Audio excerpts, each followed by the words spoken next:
Silchar Tarapur Shibbari road সংলগ্ন কাশীপুর এলাকায় ভয়াবহ নদী ভাঙন পরিস্থিতির সরজমিনে পরিদর্শন করলেন নবনির্বাচিত বিধায়ক ডক্টর রাজদীপ রায়। স্থানীয়দের অভিযোগ ও সমস্যার কথা শুনেন বিধায়ক এবং দ্রুত ব্যবস্থা নেওয়ার আশ্বাস দিলেন। উল্লেখ্য, গত কয়েকদিনের টানা বর্ষণে কাছাড় জেলার বিভিন্ন এলাকায় দেখা দিয়েছে ব্যাপক ক্ষয়ক্ষতি। বিশেষ করে নদী ভাঙনের পরিস্থিতি যেন এক অভিশপ্ত হয়ে দাঁড়িয়েছে গোটা উপত্যকায়।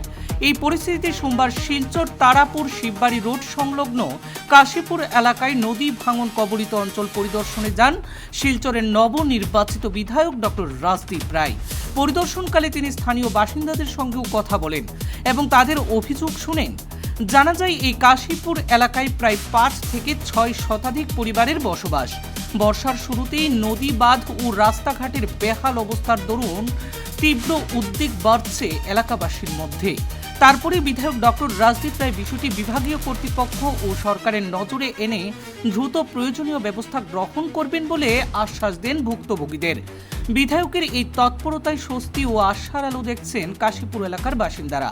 এখন দেখার বিষয়, এই যন্ত্রণা থেকে স্বস্তি পাইয়ে দিতে এলাকাবাসীর এই সমস্যার সমাধানে কি প্রকার পদক্ষেপ গ্রহণ করেন বিধায়ক।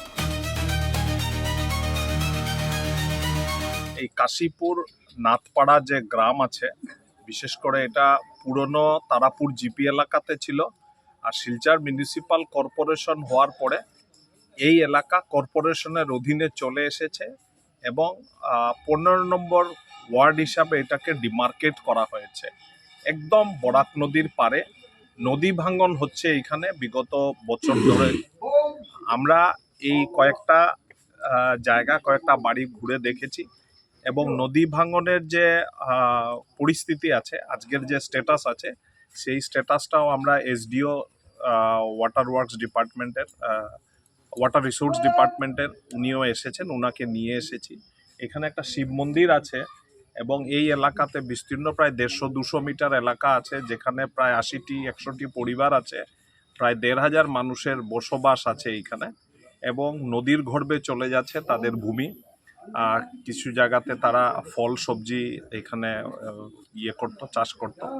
তো আমি এই জায়গাটা আজকে আমার দল, বিশেষ করে বিমলেন্দু রায়, পুলক দাস থেকে আরম্ভ করে আমাদের শ্যামল দেব, নীরেন পাল, প্রদ্যুৎ পাল থেকে আরম্ভ করে পাবলিক কর্মকাল, বিভু পাল, সবাই, আমি অনেকের নাম হয়তো মিস করে গেছি। শুক্লাদি আমাদের এই অঞ্চলের বরিষ্ঠ পুরনো বুথ মেম্বার ছিলেন, আজকে থেকে প্রায় 15-20 বছর আগে। পিকলু দাস আমাদের মন্ডল প্রেসিডেন্ট, উনিও এসেছেন। সবাইকে নিয়ে আমরা, রানুদা আছে, সবাইকে নিয়ে আমরা এই জায়গাটা এলাকা পরিদর্শন হয়েছে এবং আমি একটা আন্দাজ করে যাচ্ছি যে এই এলাকাতে একটা কাজ করালে সরকারকে একটা প্রপোজাল দিতে হবে। ডিপার্টমেন্টের এসডিওকে বলেছি একটা রেডি করতে, কাগজপত্র ডিপিআর রেডি করতে, প্ল্যান এস্টিমেট বানাতে। তো আমরা আশা করি এই এলাকাতে একটা গ্রামটাকে যাতে রক্ষা করা যায়, একটা সরকারের তরফ থেকে অর্থ এনে এই এলাকার যারা আমাদের এখানে কাশীপুর নাথপাড়া আছেন তাদেরকে একটা সুরক্ষার দৃষ্টিতে, যাতে বরাক নদীর গর্ভে যাদের মাটি, তাদের বাড়ি যাতে তলিয়ে না যায়, সেটার একটা ব্যবস্থা করার জন্য আজকে পরিদর্শনে এসেছিলাম। মিউনিসিপ্যালিটি কর্পোরেশনের ভেতরের এলাকা এটা হয়েছে। ইলেকশন কবে হবে এটা সরকার নির্ণয় করবে। আমরা তো চাইছি, আমরা ভাবছি, আমি আগেও এক সময় অ্যাক্টিভ ছিলাম যে ইলেকশনটা সময় মতন হয়ে যেত। যাই হোক, কোনো কারণে এটা করা হয়নি। এখন ইলেকশনটা করতে হবে। ইলেকশন করে যাতে কিছু কিছু জায়গাতে রাস্তাঘাট আর যে মিউনিসিপ্যালের যে পরিষেবা আমরা জনসাধারণকে দিয়ে থাকি, এটাও যাতে খুব অতি শীঘ্র এইখানে চলে আসে, এটার ব্যবস্থা আমাদের করতে হবে।